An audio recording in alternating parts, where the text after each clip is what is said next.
यो people, good morning, good evening, good afternoon. जो video देख रहा हूं सबके लिए, कैसे हैं सब लोग? बेटर ओके, एक बार फिर से स्वागत है आप सबका हमारे नए वीडियो में। गाइस, आज की क्लास के अंदर हम लोग जो है वो करने वाले हैं हमारा एक नया टॉपिक पीपल डेवलपमेंट एनवायरनमेंट का, जिसका नाम है ग्रीन हाउस गैसेस। सर ये सिलेबस के अंदर तो नहीं है। देखिए, अपने सिलेबस के अंदर जो है वो दो टॉपिक है। एक है आपका क्योटो प्रोटोकॉल, जो चैप्टर नंबर 7 के अंदर जो आपके कई सारे इंटरनेशनल एग्रीमेंट्स हैं। ओके, तो एक उसमें से है क्योटो प्रोटोकॉल और एक और भी है जिसको बोलते हैं हम लोग पेरिस एग्रीमेंट। तो ये क्योटो प्रोटोकॉल या ये पेरिस एग्रीमेंट क्यों आए थे? तो बेसिकली जो ग्रीन हाउस गैसेज है उनका जो एमिशन हो रहा है एटमॉस्फेयर के अंदर, तो उनके एमिशन की वजह से जो ग्लोबल वार्मिंग हो रही है, जो लगातार जो है वो अर्थ का जो टेम्परेचर है वो लगातार क्या होता जा रहा है, बढ़ते जा रहा है। तो उसको रोकने के लिए जो है, या ग्रीन हाउस गैसेज के एमिशन को रोकने के लिए जो है वो बेसिकली ये दोनों प्रोटोकॉल जो है वो आए थे। तो इन दोनों प्रोटोकॉल को प्रॉपर्ली पढ़ने के लिए सबसे पहले जरूरी ये है कि हम लोग ये समझें कि ग्रीन हाउस गैसेज जो है वो होती क्या है, उनका हमारे एनवायरनमेंट के ऊपर क्या इंपैक्ट पड़ता है। बहुत सारे लोग जो है ग्रीन हाउस गैसेज को ही जो है वो ग्लोबल वार्मिंग बोलते हैं, लेकिन मैं आपको ये कहना चाहूंगा कि ग्रीन हाउस गैसेज की वजह से ग्लोबल वार्मिंग हो रही है। मतलब ये दोनों बोलने में लोग बोलते हैं कि सिनोनिम्स एक दूसरे के, बट एक्चुअल के अंदर ये ऐसा नहीं है। एक कोज है और दूसरा जो है वो उसका रीजन है। एक बात ध्यान रखिएगा। ओके जी सर, तो क्यों पढ़ रहे हैं? तो रीजन आपको मैंने बता दिया, क्योंकि अपने को चैप्टर नंबर 7 के अंदर जो है जो इंटरनेशनल एग्रीमेंट है उसके अंदर हमारे दो एग्रीमेंट है, एक है अपना क्योटो प्रोटोकॉल और एक है अपना पेरिस एग्रीमेंट। इन दोनों को पढ़ने के लिए, क्योंकि ये दोनों एग्रीमेंट क्यों आए, पूरे वर्ल्ड लेवल के ऊपर जो है ये संधि हुई थी, तो ये क्यों हुई, ये क्योटो प्रोटोकॉल जो वो क्यों आया, तो इनके पीछे का जो रीजन था वो यही था आपका, क्या? Green house gases. और इसके अलावा फिर हम लोगों को जो है वो ओजोन डिप्लीशन जो हो रहा है, तो उसको भी, उसके इंपैक्ट को भी खत्म करने के लिए कुछ एग्रीमेंट्स हुए हैं, वो भी अपने को पढ़ना पड़ेगा। तो इसीलिए पहले हम पढ़ेंगे कि बेसिकली ग्रीन हाउस गैसेज है क्या, उसकी वजह से क्या प्रॉब्लम अराइज हुई है, और फिर उस प्रॉब्लम का सोल्यूशन जो है वो उन एग्रीमेंट्स के अंदर जो है वो ढूंढा गया है। तो तब जाके वो एग्रीमेंट प्रॉपर्ली अपने को समझ आएंगे। ओके जी सर, लेक्चर को स्टार्ट करने से पहले एक इंफॉर्मेशन देना चाहूंगा। अगर आप भी एनटीए नेट की प्रिपरेशन कर रहे हैं, चाहे किसी भी स्ट्रीम से, तो मैं आपको बताना चाहूंगा कि हम लोग जो है वो पेपर नंबर 1 प्लस में paper number 2 commerce and management दोनों के ऑनलाइन बैच हम प्रोवाइड करवाते हैं। हमारे ऑनलाइन बैच के अंदर हम लोग प्रोवाइड करवाते हैं सारे के सारे वीडियो लेक्चर, जैसे ये वीडियो लेक्चर है उसी तरीके से, प्लस में मिलेगा आपको सारा का सारा स्टडी मटेरियल हार्ड कॉपी में। बुक्स है हमारी 10 किताबें पेपर 1 की, 10 किताबें पेपर 2 की आपके होम एड्रेस पे आएगा। प्लस में आपको रिवीजन करने के लिए रिवीजन की वीडियो और प्रैक्टिस के लिए प्रैक्टिस के एमसीक्यू। तो अगर आप इंटरेस्टेड हैं तो नीचे में नंबर दिया हुआ है, उसके ऊपर आप कॉल या व्हाट्सएप करके जो है वो इंक्वायरी कर सकते हैं। ओके जी सर, चलिए अब हम स्टार्ट करते हैं। सबसे पहले ग्रीन हाउस इफेक्ट की अगर मैं बात करूं तो इसका थोड़ा बैकग्राउंड जो है उसको पढ़ने के लिए, बैकग्राउंड तो बेसिकली बता रखा है कि कौन इसको लेके आया, लेकिन मैं आपको सबसे पहले इसका मीनिंग जो है वो पढ़ाऊंगा कि बेसिकली ग्रीन हाउस इफेक्ट जो है वो है क्या। देखिएगा, अगर हम बात करते हैं कि इसका, जैसे सन जो है, सूरज की किरणें अपने जो है वो धरती के ऊपर आती हैं। जब सूरज की किरणें आती हैं, जो यूवी रेस बोलते हैं उसको, अल्ट्रावायलेट रेस जो बोलते हैं, तो वो जो है वो क्या करती है, अर्थ के एटमॉस्फेयर को जो है वो क्रॉस करके पहले अपने जमीन पे आती हैं, फिर यहां से वो वापस जो है वो क्या होती है, री रेडिएट होती हैं। जैसे मैं एक डायग्राम के थ्रू आपको समझाता हूं बढ़िया तरीके से। ये थोड़ा सा देखिएगा, थोड़ा आपको समझना पड़ेगा इस चीज को। देखें कुछ इस तरीके से, ये देखो, अब ये क्या है, ये सन है, थोड़ा ध्यान दीजिएगा। तो मैं लेफ्ट हैंड की बात कर रहा हूं, ये लेफ्ट हैंड साइड पे जो है इसकी मैं बात कर रहा हूं एक बार के लिए। तो सन जो है, सन की जो सोलर रेडिएशन है वो अर्थ के अंदर आई। अब वो जब यहां पे आई तो यहां पे वो आकर के टकरा करके वापस जाती है। जब ये सन, ये जो रेस जब आती है अपने यहां पे, जब ये वापस जाती हैं तो कुछ जो ये जो गर्मी होती है, जो हीट होती है, तो वो जो हीट है उसको ये एक ब्लैंकेट सा है। ये देखो, ये CO2 CH4 N2O, तो ये जो है वो एक ब्लैंकेट है, मतलब एक कंबल की तरह है, एक चादर की तरह। ये इसको जो है थोड़ा बहुत क्या कर लेती है, रोक लेती है। ठीक है, इसी को बोलते हैं आप लोग क्या, ग्रीन हाउस गैसेज। ये जो आपका CO2 CH4 N2O है, इसको बोलते हैं ग्रीन हाउस गैसेस। तो ये इसको क्या करती है, थोड़ा बहुत रोक लेती है, जिससे होता क्या है कि अर्थ का जो एनवायरनमेंट है वो थोड़ा सा क्या, वार्म हो जाता है, मतलब यहां पे थोड़ी सी गर्मी रह जाती है, और बाकी जो है वो वापस चली जाती है। तो मोर, इससे होता क्या है कि ज्यादा, मतलब जितना ये चादर जो है वो क्या रहेगी, कम रहेगी, जितनी ये चादर पतली रहेगी उतना ज्यादा हीट अर्थ से जो है वो चली जाएगी। तो एनवायरनमेंट जो रहेगा यहाँ पे वो कैसा रहेगा, ठंडा रहेगा। लेकिन इसका होना जरूरी भी है, ऐसा नहीं है कि ग्रीन हाउस गैसेस कभी भी नहीं होनी चाहिए, क्योंकि अगर ग्रीन हाउस हाउस गैसेस नहीं है तो अर्थ का जो टेम्परेचर बिल्कुल ही बहुत ही कम हो जाएगा, माइनस में चला जाएगा और यहाँ पे सर्वाइवल पॉसिबल नहीं है। क्यों? क्योंकि अगर ये गैसेस नहीं होंगी तो जैसे ऊपर से सन की जो रेज जैसे यहाँ पे आएंगी तो वापस चली जाएंगी सारी की सारी, तो यहाँ पे हीट एब्जॉर्ब नहीं हो पाएगा, जिससे सर्वाइवल अपने यहाँ पे पॉसिबल नहीं है। तो पहली बात तो ये कि क्या एनवायरमेंट के अंदर ग्रीन हाउस गैसेस का होना जरूरी है? हम बोलेंगे यस जरूरी है, बट एक लिमिट तक ही जरूरी है। अगर वो लिमिट से ज्यादा हो जाएंगी तो अर्थ का जो हीट है वो क्या हो जाएगा, वो बढ़ जाएगा, मतलब यहाँ पे जो टेम्परेचर है हमारा वो क्या हो जाएगा, बढ़ जाएगा। कैसे बढ़ता है वो अभी दिखाता हूं आपको। देखो पहले सबसे पहले दोबारा से हम देखते हैं लेफ्ट हैंड साइड पे जो है वो क्या है, सन की जो रेज हैं, तो ये सोलर रेडिएशन जो है वो आई, जब ये क्रॉस होके यहाँ पे आई तो यहाँ से ये वापस जो है वो ऊपर गई। अब जब ये वापस ऊपर जा रही है उसको बोलते हैं री रेडिएटेड हीट। क्या बोलते हो? री रेडिएटेड हीट। तो जब ये री रेडिएटेड हीट जो है जब ये वापस जा रही है तो वापस जाते हुए बीच में एक चादर आएगी जिसको बोलते हैं ये CO2 CH4 N2O, ये है आपका ग्रीन हाउस गैसेस। ओके, अब ग्रीन हाउस गैसेस इसको थोड़ा सा क्या कर लेती है, एमिट कर लेती है, इसको रोक लेती हैं, ठीक है, और इसको रोक लेंगी और बाकी जो है वो वापस चल जाएंगी। जैसे मान लीजिए अगर ऊपर से जो है 100% जो है वो सोलर रेडिएशन आई तो ये CO2 CH4 N2O जिनको हम बोलते हैं ग्रीन हाउस गैसेस, इन्होंने मान लो 20% जो है वो क्या कर लिया, रोक लिया, तो ऊपर कितनी चली गई, 80%। अब होगा क्या, इस 20% से जो है अर्थ का जो टेम्परेचर है वो क्या हो जाएगा, थोड़ा सा बढ़ जाएगा। टेम्परेचर बढ़ेगा तो यहां पे जो है बहुत सारे जो जीव जंतु है उनका सर्वाइवल जो है वो पॉसिबल हो जाएगा। लेकिन दिक्कत कहां आ रही है सर, अगर ऐसा है, आप खुद कह रहे हो कि ग्रीन हाउस गैसेस का होना जरूरी है और वो है भी अपने एनवायरमेंट में, अगर ऐसा है तो सर इसके लिए एग्रीमेंट्स क्यों हुए? क्योंकि दिक्कत जो है वो सबसे बड़ी ये हो रही है कि ह्यूमन एक्टिविटीज की वजह से, जो एंथ्रोपोलॉजिकल एक्टिविटीज जो है, ह्यूमन एक्टिविटी जो है, उनकी वजह से ग्रीन हाउस गैसेस जो है वो बढ़ने लग गई। बहुत सारी ग्रीन हाउस गैसेस जो है वो हमारे एटमॉस्फेयर के ऊपर जाके जो है वो चली गई। अब वहां पे जो है उन्होंने एक ऐसा बड़ा ब्लैंकेट बना लिया। अब होता क्या है, अब ये राइट हैंड साइड को थोड़ा ध्यान दीजिएगा, जैसे ही ऊपर से जो है वो सन की रेडिएशन आई, जब ये वापस जाने लगी तो बहुत, ये देखिए कितनी बड़ी चादर हो गई। पहले देखो कितनी छोटी सी चादर थी और अब देखना एक बार आप यहां से कितनी बड़ी चादर हो गई है। इस चादर के अंदर ही जितनी भी सोलर रेडिएशन है वो सारे के सारे यहीं पे होकर सिमट गई और बहुत ही कम सोलर रेडिएशन जो है वो सौर मंडल के अंदर वापस जा पाई। मतलब जो आपका सोलर सिस्टम है बहुत ही कम जो वो रेडिएशन है वो वापस जा पाई। आप देखिएगा कितना मोटा यहाँ पे जो है ब्लैंकेट बन गया है। अब इसकी वजह से हुआ क्या, अगर आप देख रहे हो तो जो री रेडिएटेड जो है वो है हीट है वो बहुत ही कम ऊपर जो है वो जा पाई और मोर रेडिएटेड हीट जो है वो अपने ही एनवायरनमेंट के अंदर ही होकर रह गई। अब होगा क्या, जितनी ज्यादा ये जो सोलर रेडिएशन अगर यही एनवायरनमेंट में रह जाएंगी तो यहाँ पे जो ग्लोबल टेम्परेचर है वो क्या हो जाएगा, बढ़ जाएगा। और इसी को बोलते हैं आप लोग क्या, ग्लोबल वार्मिंग। ग्लोबल वार्मिंग का बेसिक मीनिंग जो है वो होता क्या है, जब आपके एटमॉस्फेयर के अंदर ग्रीन हाउस गैसेस का इंपैक्ट जो है वो बढ़ जाएगा, जिससे होगा क्या कि जो सोलर की जो वेव्स हैं, जो सोलर वेव्स होती हैं, जब वो रेस यहीं पे आकर के ही जो है वो क्या हो जाए, रुक जाए, मतलब वो वापस ना जा पाए, तो उससे जो है वो अर्थ का एनवायरनमेंट, अर्थ का जो एटमॉस्फेयर है वो क्या हो जाएगा, अर्थ का जो टेम्परेचर है वो क्या हो जाएगा, बढ़ जाएगा। तो यही है बेसिकली ग्रीन हाउस इफेक्ट। तो ये ग्लोबल वार्मिंग, सॉरी, तो ग्रीन हाउस इफेक्ट की वजह से क्या होता है आपका ग्लोबल वार्मिंग। तो ग्रीन हाउस इफेक्ट का मतलब क्या हो गया, तो ग्रीन हाउस इफेक्ट है बेसिकली ग्रीन हाउस गैसेस से।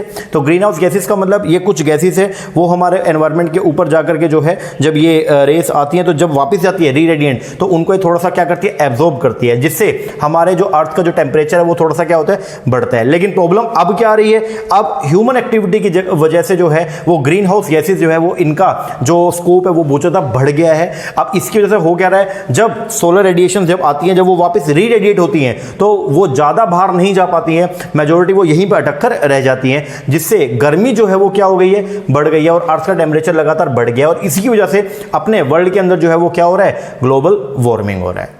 ओके जी सर, ये है टोटल फिनोमिना। तो मैंने यहां पे थोड़ा बहुत लिखा भी है इसके बारे में, देखिएगा कि ग्रीन हाउस गैसेस की अगर हम बात करते हैं तो ये देखिए क्या हुआ, पहले ये इस तरीके से है, तो यहाँ पे इसकी वजह से जो आपका ये देखिएगा कि एंथ्रोपोलॉजिकल एक्टिविटीज या ह्यूमन की वजह से जो है वो ग्रीन हाउस इफेक्ट जो है वो अब क्या हो गया, बढ़ गया। तो इसकी वजह से हुआ क्या, ह्यूमन एक्टिविटीज की वजह से ये जो लेयर थी वो 4 टाइम्स से बढ़ गई है। अब 4 टाइम्स से अगर वो बढ़ जाएगी तो होगा क्या, देखिए इसकी वजह से सौर मंडल के अंदर, बोले तो सोलर सिस्टम के अंदर जो है वो हीट कम जा रही है और अर्थ का जो एटमॉस्फेयर है या अर्थ का जो टेम्परेचर है वो लगातार क्या होता जा रहा है, इंक्रीज हो रहा है। अर्थ का जो टेम्परेचर लगातार क्या हो रहा है, इंक्रीज हो रहा है और जिसकी वजह से अपने यहाँ पे जो है वो क्या हो रहा है, बोलो, जिसकी वजह से हो रहा है ग्लोबल मतलब पूरा वर्ल्ड की बात हो रही है और क्या हो रहा है, warming.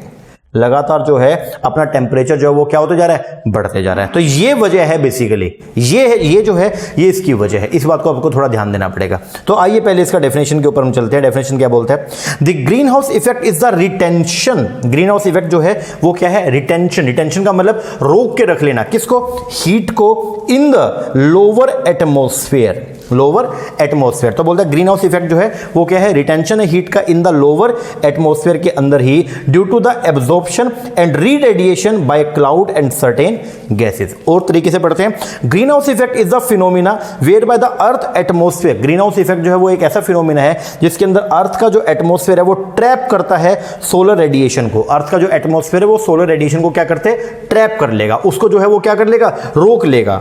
And is mediated by the presence in the atmosphere of gases. और वो कौन करेगा, वो करेगी जो एटमोस्फेयर के अंदर कुछ ग्रीन हाउस गैसेस जो है वो क्या है, अवेलेबल है, सच एज कार्बन हो गया, वाटर वेपर हो गया, मीथेन हो गया, जो अलाउ करती हैं इनकमिंग सनलाइट को टू पास थ्रू। वो क्या है, ऊपर से जो सनलाइट आती है उसको तो जाने देंगी, बट एब्जॉर्ब कर लेती हैं the heat radiated back from the earth surface. लेकिन जो वापस यहां से जब हीट वापस री रेडिएट होती है तो उसको वो क्या कर लेती हैं, रोक लेती हैं। मतलब जब ये देखिएगा ऊपर, जब ऊपर से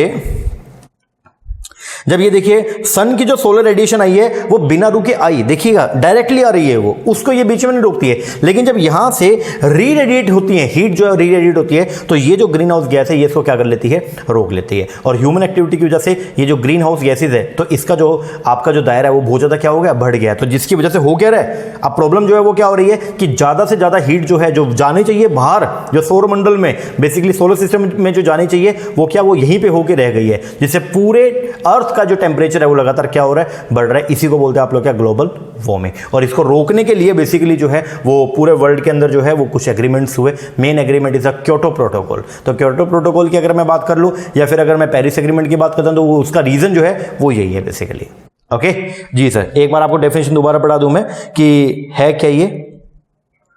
ग्रीन हाउस इफेक्ट एक फिनोमिना है वेयर बाय द अर्थ का एटमोस्फेयर, जो अर्थ का जो एटमोस्फेयर है वो ट्रैप कर लेता है किसको, सोलर रेडिएशन को, and is mediated by the presence in the atmosphere of gases such as the carbon, water vapour and the methane, जो अलाउ करता है incoming.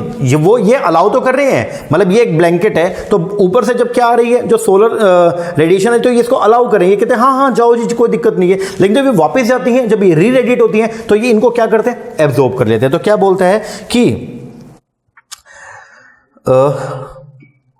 that allow incoming sunlight to pass through but absorb the heat radiated back from the earth surface। अब वो ऐसा बोलते हैं ना कि यहां हमारे इलाके में आप आएंगे तो अपनी मर्जी से, लेकिन जाएंगे हमारी मर्जी से। तो वो कहानी है, आ रहे हैं तो अपनी मर्जी से, जो सोलर रेडिएशन है अपनी मर्जी से आ रही है, लेकिन जो वापस जा रही है तो इसमें इसको बीच में रोक लेगी कौन, ग्रीन हाउस गैसेस रोक लेगी। अब इसका मैकेनिज्म जो है वो क्या बोलता है, आइए थोड़ा बहुत उसके बारे में पढ़ते हैं, मैकेनिज्म के बारे में। सबसे पहले होगा क्या, the earth is heated by sunlight. Earth जो है वो गर्म होती है किसकी वजह से, सनलाइट की वजह से, by receiving the energy from the sun as a solar radiation, क्योंकि अर्थ को जो है वो एनर्जी मिलती है किससे, सन से, एज अ सोलर रेडिएशन।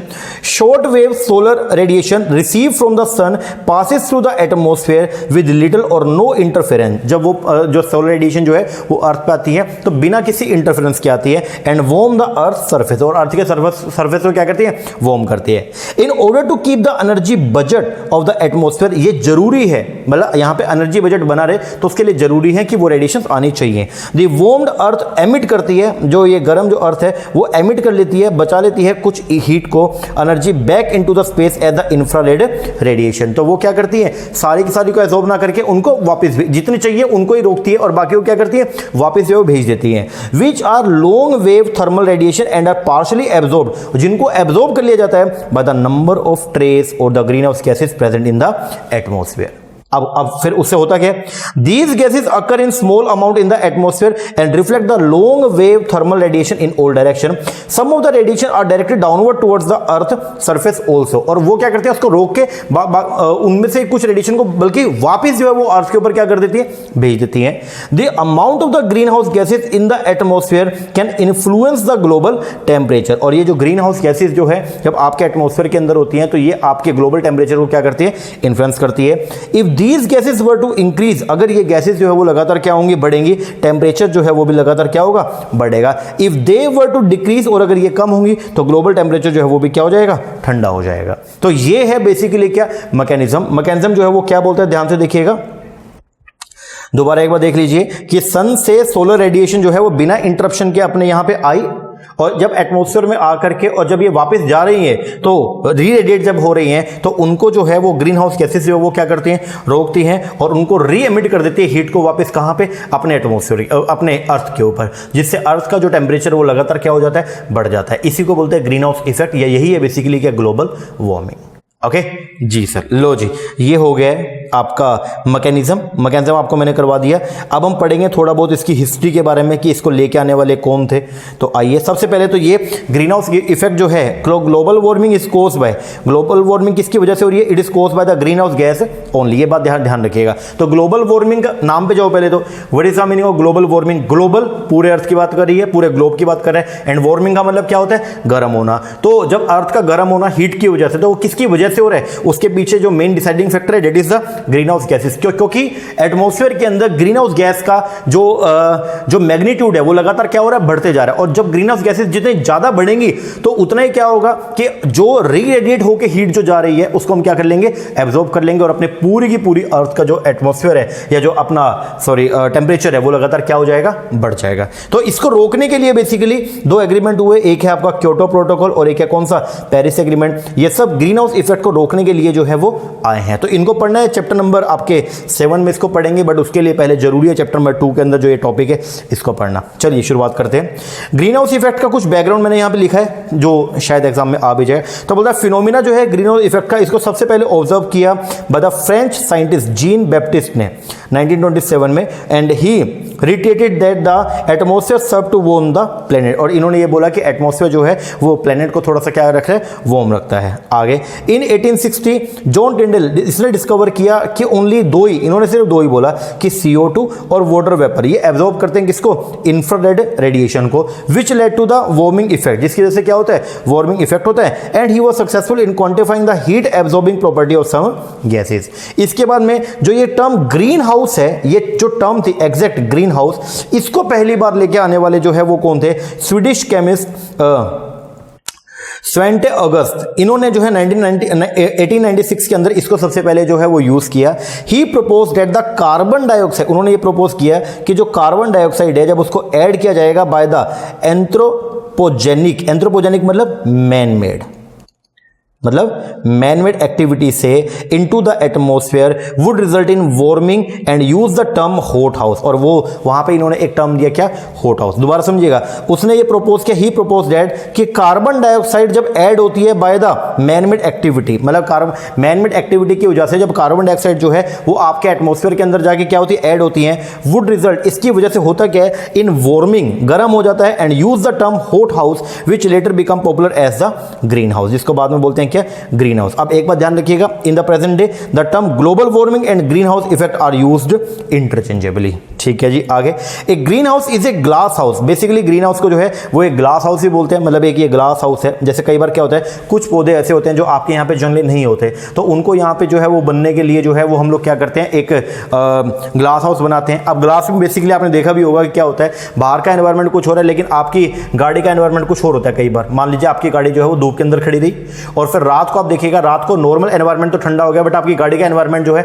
वो अभी भी गर्म है। इसके पीछे का रीजन ये है कि जो हमारी गाड़ी के जो विंडशील्ड है या फिर जो ग्लासेस होते हैं, तो वो क्या करते हैं, वो सन की जो रेज है उनको क्या वो एब्जॉर्ब तो कर लेते हैं लेकिन उसको वापस रेडिएट नहीं हो पाता। इसकी वजह से बाहर का एनवायरमेंट तो ठंडा रहता है लेकिन हमारी गाड़ी जो है वो क्या रहती है, गर्म। जब आप उसको खोल देंगे, गाड़ी के सारे शीशे आपने खोल दिए, गाड़ी के जो आपने गेट जो है वो खोल दिए सारे, देन कुछ समय के बाद में आपका गाड़ी का जो एनवायरमेंट है वो भी कैसा हो जाएगा, जो बाहर के एनवायरमेंट जैसा। तो बेसिकली ग्रीन हाउस है क्या, ग्रीन हाउस एक ग्लास हाउस है या एक हॉट हाउस है दैट ट्रैप द, इसको उसने समझाया, इसको ये क्या करता है, ट्रैप करता है, ठीक है, किसको, heat of the sunlight, and is used to help plant grow in very cold country. जो बहुत ही ठंडी कंट्री होती है तो वहां पे देखिए फोटोसिंथेसिस करने के लिए जो है वो क्या सनलाइट की रिक्वायरमेंट है, यस। और जो बहुत ही कोल्ड नेशन है तो वहां पे सनलाइट नहीं होती है, बहुत ही कम होती है जी। तो वहां पे सर्वाइवल के लिए लोग जो है वो क्या करते हैं कि पौधों को लगाएंगे और उसके ऊपर क्या करेंगे, कुछ पॉलीथीन या फिर कुछ जो है वो मान लीजिए शीशे के अंदर उन्होंने उसको जो है वो क्या कर दिया, ढक दिया, जिससे क्या होगा कि जब वो रेस आएंगी तो वो अंदर आ जाए लेकिन वो बाहर ना जाए, जिससे क्या होगा उसके अंदर का जो एनवायरनमेंट रहेगा वो क्या रहेगा, ठंडा रहेगा, गर्म रहेगा। The idea of using a controlled environment to grow the plant in the cold country has exist since the Roman time. इन द 13th century greenhouse were used to grow exotic plants that explore broad from the foreign land. आप ध्यान से समझना, if your car temperature, अगर आपकी car का temperature जो है inside the car is much higher than the temperature outside, then it is due to the fact that glasses of the window panes permit ultraviolet rays to enter car but do not allow infrared rays to come out of it। Ultraviolet rays तो आपके यहाँ पे आ गई, जो UV rays हैं वो आ गई लेकिन वापस नहीं जा पा रही हैं, इसी की वजह से आपकी कार का टेम्परेचर जो है वो क्या हो जाता है, गर्म हो जाता है। आगे डेफिनेशन आपको मैंने पढ़ा दिया। डेफिनेशन के बाद में अब हम पढ़ेंगे जी इसके मैकेनिज्म भी हमने पढ़ लिया। अब आप आए टाइप पे। ग्रीन हाउस इफेक्ट की अगर हम बात करते हैं तो ग्रीन हाउस गैसेस जो है वो दो तरीके के हैं, एक है आपके नेचुरल और एक है कौन सा, एनहांस। एनहांस तो अपना मैन मेड हो गया, ठीक है। नेचुरल के अंदर जो है वो क्या है, it include the green house effect caused by the presence of the greenhouse gases such as water vapour, carbon dioxide and some other minor gases. Gases such as nitrogen and oxygen are not greenhouse gases. मतलब ये जो natural है ये जरूरी है, तो मैं लिखा भी ये जरूरी है सर्वाइवल के लिए। अगर ये नहीं होंगी तो अर्थ का जो टेम्परेचर है वो -18 डिग्री हो जाएगा और यहाँ पे बहुत सारे लोगों का और बहुत सारे जो है वो फ्लोरा फोनस जो है उनके ऊपर बैड इंपैक्ट पड़ेगा और उनका सर्वाइवल पॉसिबल नहीं होगा। दूसरा जो है सबसे मेन जो जिसका बैड इंपैक्ट पड़ता है, it is the enhance green house effect. ये हो रहा है मैन मेड एक्टिविटी की वजह से। ये क्या, it includes the green house effect caused by the gases present in the atmosphere due to anthropogenic activity. बोलो तो man made activity such as the deforestation हो गया and burning of the fossil fuel. इसकी वजह से green house gases जो है वो लगातार क्या हो रही है, बढ़ रही हैं, जिससे जो हीट हम आ तो जाती है अर्थ पे लेकिन वापस जो है रीरेडिएट प्रॉपर्ली नहीं हो पा रही है। अब ग्रीन हाउस इफेक्ट का जो है उसका इंपैक्ट बताइए। इंपैक्ट जो है वो क्या, तो हम बोलेंगे उसके दो इंपैक्ट है, पॉजिटिव भी है और आपके नेगेटिव भी है। पॉजिटिव क्या है कि कुछ एनवायरनमेंट जो है वो अर्थ का थोड़ा सा गर्म रहेगा। मतलब अगर ग्रीन हाउस गैसेस, अगर मान लीजिए कि जो हीट हम एब्जॉर्ब कर रहे हैं अगर उसको हम प्रॉपर्ली एब्जॉर्ब नहीं कर पाए, वो सारी की सारी रीरेडिएट हो गई, तो यहाँ पे अपना जो टेम्परेचर है वो बहुत ही ठंडा हो जाएगा और जिसकी वजह से होगा क्या, जिसकी वजह से यहाँ पे सर्वाइवल पॉसिबल नहीं होगा। तो मेन बात जो है वो सबसे पहले ये आ रही है कि पॉजिटिव इंपैक्ट ये है कि ग्रीन हाउस गैसेस की वजह से कुछ सोलर की रेडिएशन जो है वो रुक जाती हैं, तो जिससे होता क्या है कि यहाँ का एनवायरनमेंट थोड़ा सा गर्म हो जाएगा, टेम्परेचर थोड़ा गर्म हो जाएगा और यहाँ पे सर्वाइवल पॉसिबल है। ये तो उसका पॉजिटिव इंपैक्ट है। पढ़ लेते हैं एक बार। बोलता है natural green house effect is responsible for the survival of the life on the earth, otherwise नहीं तो क्या होगा, टेम्परेचर जो है अर्थ का would have been like that of moon. Earth का टेम्परेचर मून के जैसा हो जाएगा, वेयर द डे टेम्परेचर तो 340 डिग्री पे पहुंच जाएगा, रात का टेम्परेचर -153 डिग्री सेल्सियस हो जाएगा। The greenhouse gases represent in the atmosphere act as a blanket. जो ग्रीन हाउस गैसेस होती हैं जो एटमॉस्फेयर के अंदर प्रेजेंट होती हैं वो अर्थ के लिए एक ब्लैंकेट का काम करती हैं, एक कंबल का काम करती हैं। And if these gases are taken out of the atmosphere, और अगर यहां से चली गई तो earth climate would have been 33 degree cooler, तो अर्थ का एनवायरनमेंट 33 डिग्री ठंडा हो जाएगा then what it is today. तो ये तो इसका पॉजिटिव इंपैक्ट है।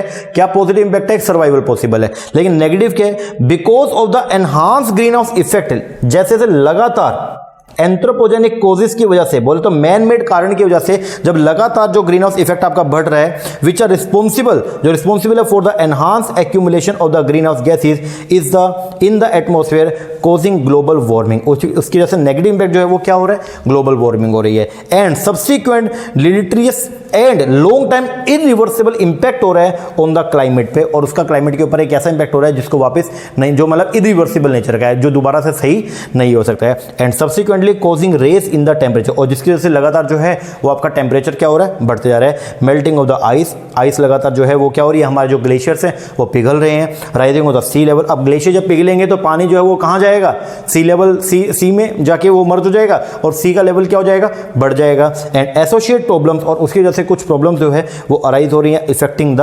बायोस्फीयर, जिसकी वजह से हमारा बायोस्फीयर जो है वो क्या हो रहा है, इफेक्टेड हो रहा है। तो ये इसका जो है वो क्या है, नेगेटिव। नेगेटिव इंपैक्ट क्या बोलो, आप बोलो सर। नेगेटिव इंपैक्ट इफेक्ट ये है ग्रीन हाउस गैसेस का कि ग्रीन हाउस गैसेस के एटमॉस्फेयर में प्रेजेंट होने की वजह से, ग्रीन हाउस गैसेस के लार्ज अमाउंट में एटमॉस्फेयर में प्रेजेंट होने की वजह से जो है वो अर्थ का जो हमारा टेम्परेचर वो लगातार क्या हो रहा है, बढ़ रहा है, जिसकी वजह से ग्लेशियर पिघल रहे हैं, पानी का लेवल, सी लेवल बहुत ज़्यादा बढ़ गया और उसकी वजह से कुछ हमारे यहाँ पे बायोस्फीयर जो है, जो बायोडाइवर्सिटी है, उसको बहुत ज़्यादा क्या हो रहा है, नुकसान पहुँच रहा है। तो ये उसके कुछ नेगेटिव इम्पैक्ट है। ओके जी सर, मेन तो आपका यही बनता है कि ग्रीन हाउस गैसेस है क्या, ग्रीन हाउस इफेक्ट है क्या, पॉजिटिव इम्पैक्ट बताओ, नेगेटिव बताओ।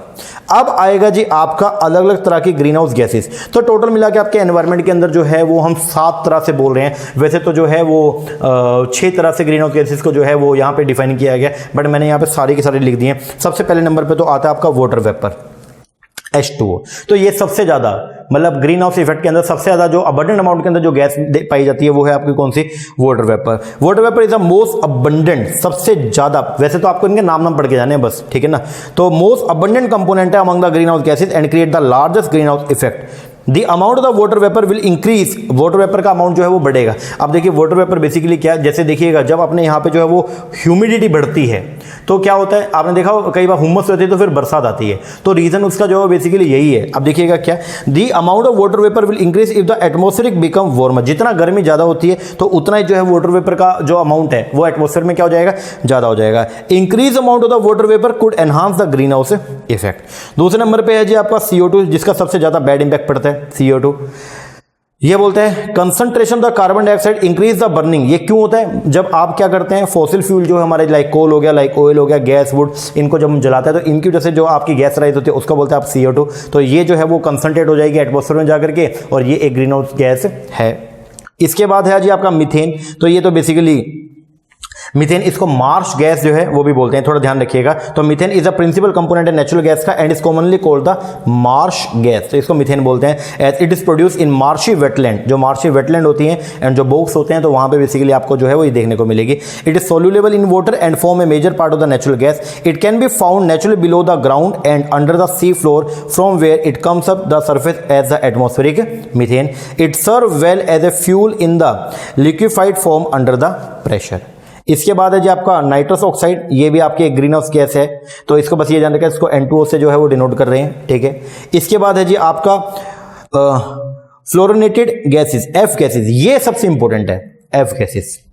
अब ये F गैसेस की अगर मैं बात करता हूं तो F गैसेस के अंदर टोटल मिला के 5 तरह की गैस आ रही है। एक तो CFC हो गया, क्लोरोफ्लोरोकार्बन, जो बेसिकली आपके AC हैं, AC के अंदर जो अपने गैस चलती है वो यही होती है। रेफ्रिजरेटर हो गया जो कूलिंग करने के लिए बेसिकली, एरोसोल्स हो गए हैं, तो उसके अंदर आपकी यही गैस जो है वो देखने को मिलती है और ये सबसे ज़्यादा वो घातक है। तो इसीलिए इसको जो है वो धीरे धीरे करके जो वो क्या कर रहे हैं, इसको रोकने का काम कर रहे हैं और इसके जगह पे जो है HFC मतलब ये हाइड्रो क्लोरोफ्लोरोकार्बन जो है वो इसको प्रमोट किया जा रहा है। तो सबसे पहले तो आपका ये हो गया F गैसेस को ब्रॉडली स्टडी किया गया अंडर द डिफरेंट हेड में और इसके अंदर सबसे पहली जो मेन आपको यही पढ़नी है CFC।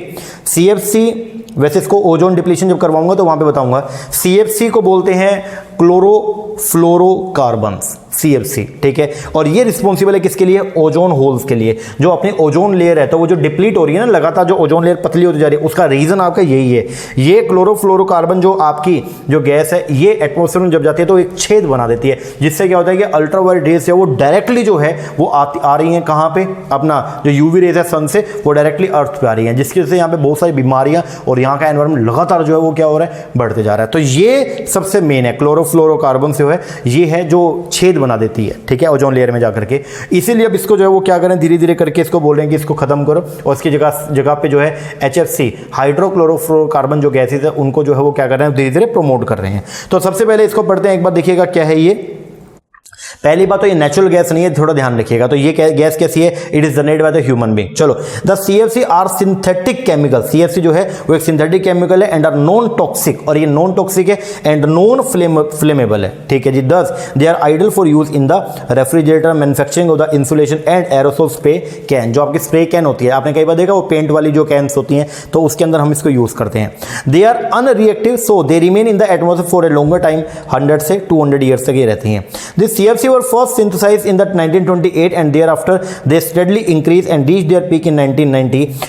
This greenhouse gas is not naturally occurring. ये ध्यान रखिएगा, ये जो ग्रीनहाउस गैस है जो आपका CFC, ये आपकी नेचुरली occurring नहीं है. It is generated by the human being through the production of the foams, aerosol, refrigerator and the solvent. The concentration जो है CFC का in the atmosphere is less than 1 ppm and is increasing at the rate of about 5% per year.